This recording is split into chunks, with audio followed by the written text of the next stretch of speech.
उसका हिस्सा बनना चाहता है। तो यहाँ पर उपस्थित सभी की तरफ से मैं आपसे करबद्ध होकर निवेदन करती हूँ कि आप अपने विचारों से हमें लाभान्वित करें, हमारा मार्ग प्रशस्त करें। Ladies and gentlemen, let's give a resounding applause to Prime Minister as he joins us to address us all.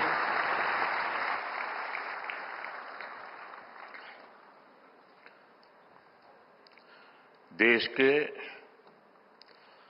Science and technology minister doctor Jitendra Singh ji, Bharat सरकार के principal scientific adviser Ajay Kumar सूद,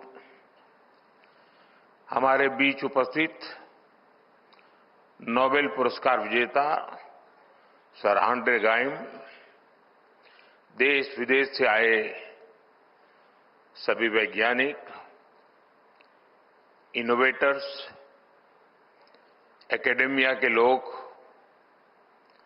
अन्य महानुभाव, देवी और सज्जनों,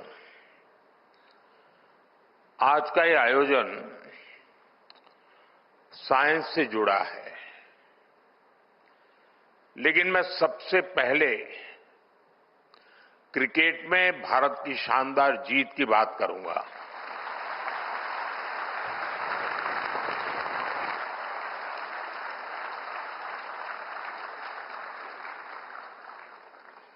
पूरा भारत अपनी क्रिकेट टीम की सफलता से बहुत खुश है। ये भारत का पहला विमेन्स वर्ल्ड कप है। मैं हमारी विमेन क्रिकेट टीम को बहुत बहुत बधाई देता हूं। हमें आप पर गर्व है। आपकी ये सफलता देश के करोड़ों नौजवानों को प्रेरित करेगी। साथियों, कल भारत ने साइंस और टेक्नोलॉजी की दुनिया में भी अपना परचम लहराया है। कल भारत के वैज्ञानिकों ने भारत की सबसे हैवी कम्युनिकेशन सैटेलाइट को सफलतापूर्वक लॉन्च किया है।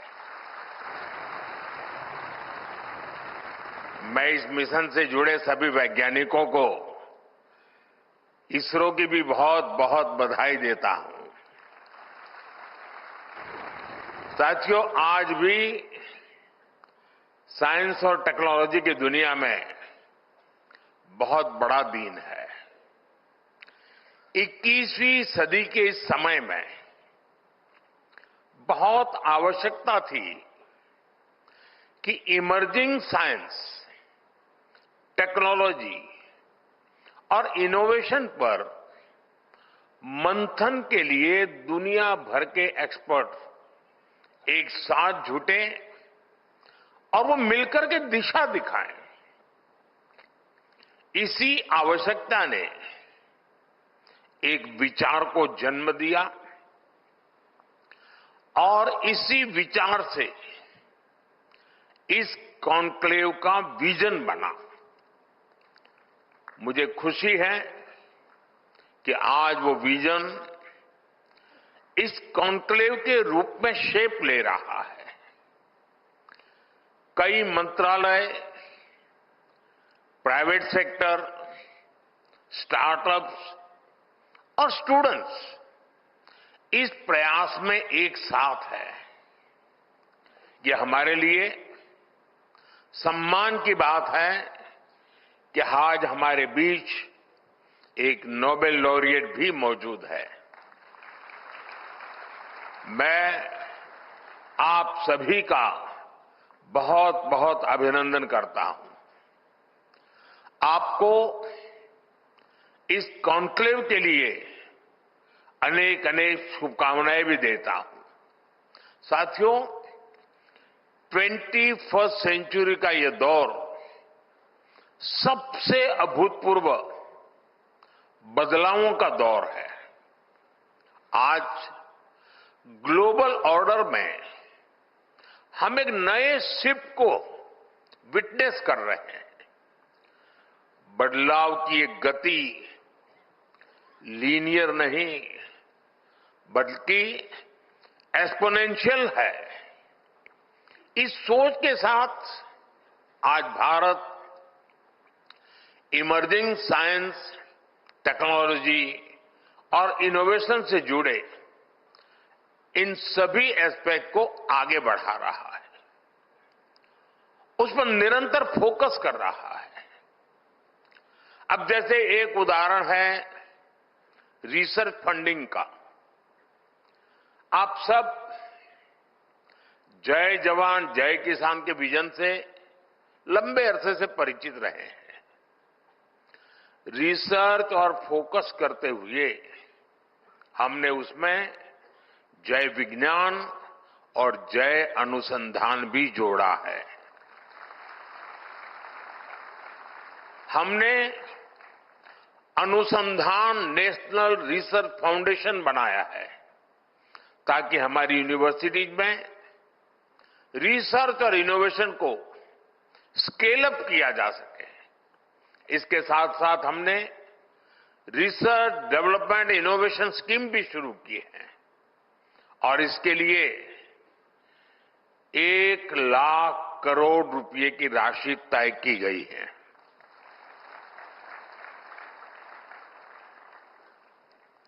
आपको लगता होगा ये 1 लाख करोड़ मोदी के पास रहने वाला है, इसलिए ताली नहीं बजा रहे हो।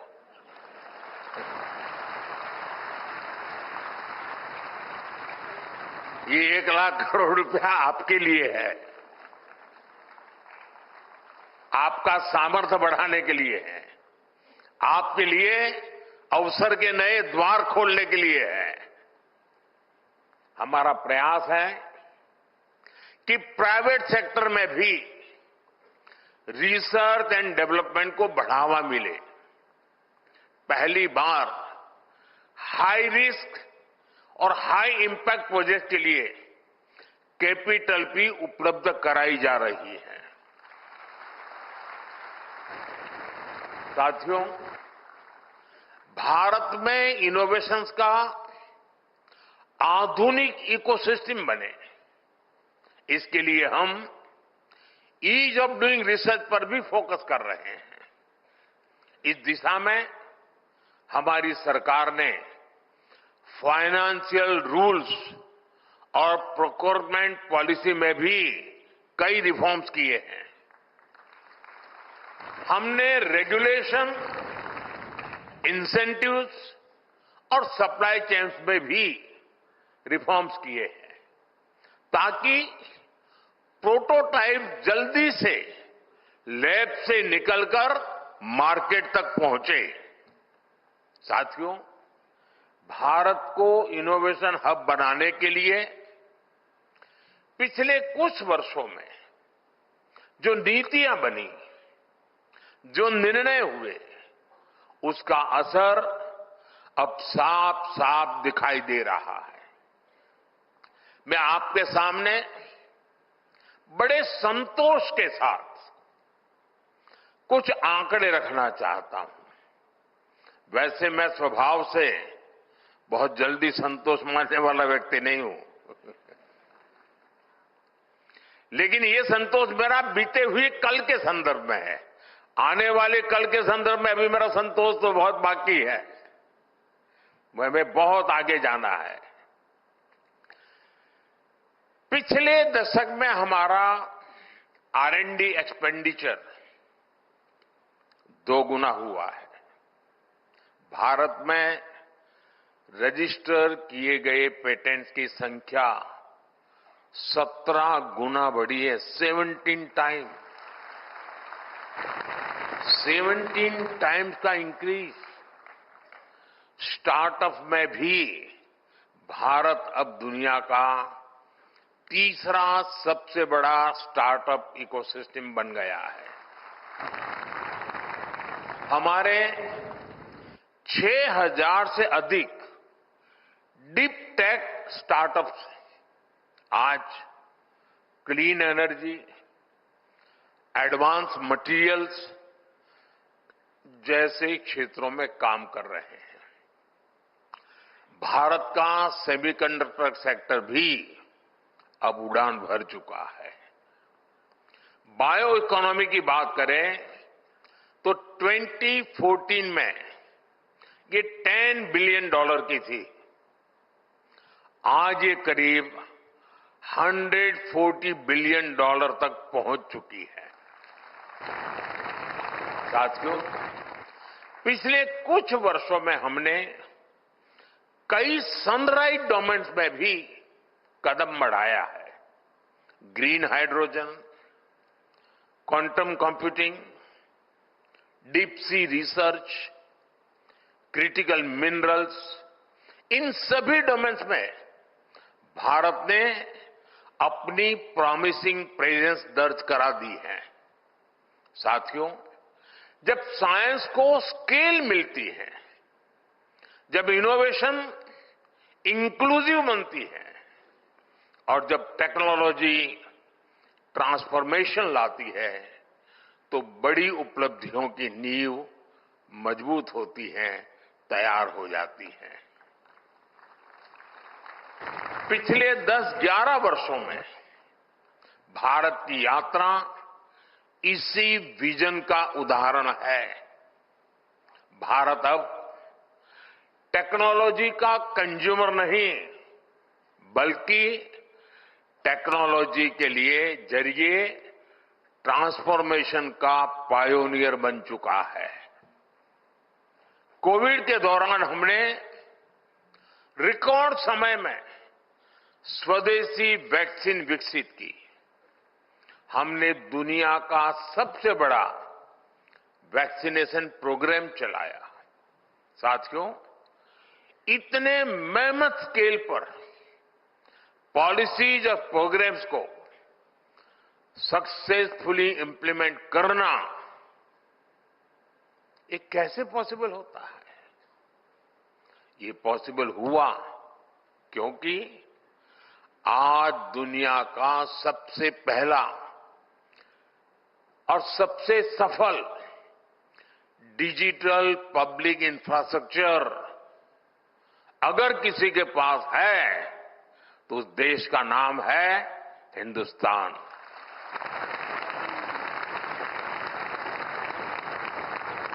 हमने 2 लाख ग्राम पंचायतों को ऑप्टिकल फाइबर से जोड़ा है।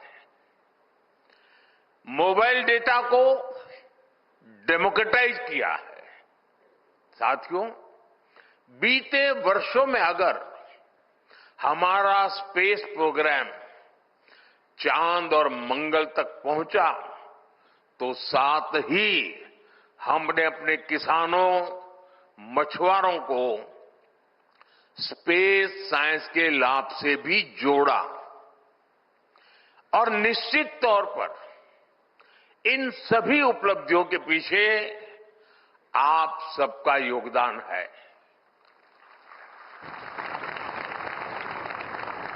साथियों, इनोवेशन जब इंक्लूसिव होती है तो उसके एक प्रमुख बेनिफिशियरी ही उसके लीडर्स भी बन जाते हैं। भारत की महिलाएं इसका सबसे बड़ा उदाहरण है। आप देखिए, दुनिया में जब भारत के स्पेस मिशंस की बात होती है तो उसमें इंडियन विमेन साइंटिस्ट की चर्चा बहुत ज्यादा होती है। पेटेंट फाइलिंग में भी भारत में महिलाओं द्वारा सालाना फील्ड पेटेंट्स की संख्या एक दशक पहले 100 से भी कम थी। अब ये सालाना 5000 से भी ज्यादा तक पहुंच गई है। स्टेम एजुकेशन में भी महिलाओं का शेयर करीब 43% है, जो कि ग्लोबल एवरेज से भी ज्यादा है। मैं दुनिया के एक विकसित देश में उनके साइंस एंड टेक्नोलॉजी मिनिस्टर के साथ लिफ्ट में ऊपर जा रहा था। तो लिफ्ट में उनसे बातें हुई तो उन्होंने मुझे पूछा कि भारत में लड़कियां क्या साइंस और टेक्नोलॉजी जैसे विषयों में जाती है क्या? यानी ये उनके मन में बड़ा अजूबा था। जब मैंने इनको कहा कि मेरे देश में इतना नंबर होता है तो वो चौंक गए थे। ये भारत की बेटियों ने करके दिखाया है। और आज भी मैं यहां देख रहा हूं कितनी बड़ी तादाद में हमारी बेटियां हैं, बहनें हैं।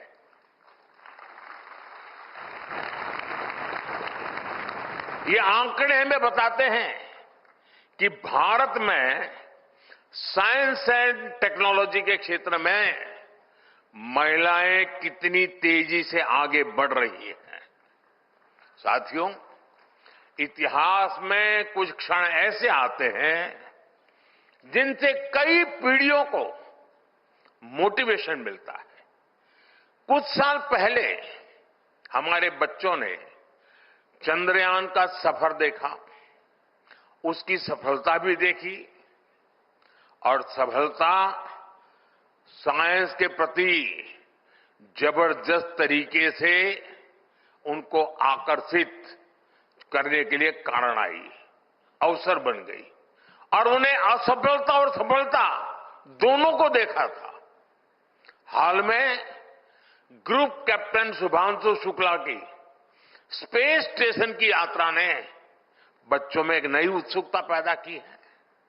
हमें नई पीढ़ी में पैदा हुई जिज्ञासा का लाभ उठाना चाहिए। साथियों, हम जितने ज्यादा ब्राइट यंगस्टर्स को साइंस, टेक्नोलॉजी और इनोवेशन की दिशा में ले जा सके उतना ही बेहतर होगा। इसी सोच के साथ देश भर में लगभग 10,000 अटल टिंकरिंग लैब बनाई गई हैं। इनमें 1 करोड़ से ज्यादा बच्चे क्यूरियोसिटी और क्रिएटिविटी के साथ एक्सपेरिमेंट कर रहे हैं। और आपको ये जानकर खुशी होगी कि इन लैब्स की सफलता को देखते हुए हम 25,000 नई अटल टिंकरिंग लैब भी बनाने जा रहे हैं। पिछले कुछ वर्षों में देश में सैकड़ों नई यूनिवर्सिटी बनाई गई हैं। 7 नई आईआईटीज और 16 ट्रिपल आईआईटी की अभी बनी चुकी है। नई एजुकेशन पॉलिसी में हमने ये भी सुनिश्चित किया है कि युवा अब साइंस और इंजीनियरिंग जैसे स्टेम कोर्स अपनी स्थानीय भाषा में कर सकेंगे। साथियों, हमारी सरकार की प्रधानमंत्री रिसर्च फेलोशिप युवा रिसर्चर्स के बीच बहुत सफल रही है। इस स्कीम के तहत दी गई ग्रांट्स ने युवाओं की बहुत मदद की है। अब हमने आने वाले 5 वर्षों में 10,000 फेलोशिप देकर देश में R&D को और मजबूती देने का निर्णय किया है। साथियों, ये बहुत जरूरी है कि हम साइंस और टेक्नोलॉजी की ट्रांसफॉर्मेटिव पावर को समझें और साथ ही इन्हें एथिकल और इंक्लूसिव बनाएं। उदाहरण के लिए आर्टिफिशियल इंटेलिजेंस को ही देखिए। आज रिटेल से लेकर लॉजिस्टिक तक, कस्टमर सर्विस से लेकर बच्चों के होमवर्क तक हर जगह एआई का इस्तेमाल हो रहा है। इसलिए हम भारत में भी एआई की शक्ति को समाज के हर वर्ग के लिए उपयोगी बना रहे हैं। इंडिया एआई मिशन में 10,000 करोड़ रुपए से अधिक का निवेश किया जा रहा है। साथियों, भारत आज एथिकल और ह्यूमन सेंट्रिक एआई के ग्लोबल फ्रेमवर्क को शेप दे रहा है। हमारा आने वाला एआई गवर्नेंस फ्रेमवर्क इस दिशा में एक बड़ा कदम होगा। इसका मकसद है इनोवेशन और सेफ्टी को साथ साथ विकसित करना। अगले वर्ष फरवरी में जब भारत ग्लोबल एआई समिट की मेजबानी करेगा तो इंक्लूसिव, एथिकल और ह्यूमन सेंट्रिक एआई के प्रयासों को नई गति मिलेगी। साथियों, अब समय है कि हम इमर्जिंग एरियाज में 2 गुनी ऊर्जा से काम करें। ये विकसित भारत के हमारे लक्ष्य की प्राप्ति के लिए भी बहुत अहम है। मैं आपसे कुछ आइडियाज शेयर करना चाहता हूं। हम फूड सिक्योरिटी से आगे बढ़कर न्यूट्रिशन सिक्योरिटी की दिशा में आगे जाएं। क्या हम ऐसी next generation bio fortified crop विकसित कर सकते हैं जिससे कुपोषण के खिलाफ लड़ाई में दुनिया को मदद मिले? क्या हम low cost soil health enhanced और बायो फर्टिलाइजर में ऐसे इनोवेशंस ला सकते हैं जो केमिकल इनपुट्स का ऑल्टरनेटिव बने और सॉइल हेल्थ को इंप्रूव करें? क्या हम भारत की जीनोमिक डायवर्सिटी को और बेहतर तरीके से मैप कर सकते हैं ताकि पर्सनलाइज मेडिसिन और डिसीज प्रिडिक्शन में नई दिशा मिले? क्या हम क्लीन एनर्जी स्टोरेज जैसे बैटरीज में नए और सस्ते इनोवेशंस कर सकते हैं? हर क्षेत्र में हमें ये देखना चाहिए कि किन क्रिटिकल इनपुट्स के लिए हम दुनिया पर निर्भर है और कैसे उनमें आत्मनिर्भरता हासिल की जा सकती है। साथियों, मुझे विश्वास है कि आप सभी साइंस और टेक्नोलॉजी की दुनिया से जुड़े लोग इन सवालों से भी आगे जाकर नई संभावनाएं खोजेंगे। अगर आपके पास आइडियाज है तो मैं आपके साथ हूं। हमारी सरकार रिसर्च को फंड और साइंटिस्ट को अपॉर्चुनिटी देने के लिए ही पूरी तरह प्रतिबद्ध है। मैं ये भी चाहूंगा कि इस कॉन्क्लेव में एक कलेक्टिव रोडमैप तैयार हो। मुझे पूरा भरोसा है ये कॉन्क्लेव भारत की इनोवेशन जर्नी को एक नई ऊंचाई पर ले जाएगी। आपको एक बार फिर मेरी बहुत बहुत शुभकामनाएं हैं। जय विज्ञान, जय अनुसंधान। बहुत बहुत धन्यवाद।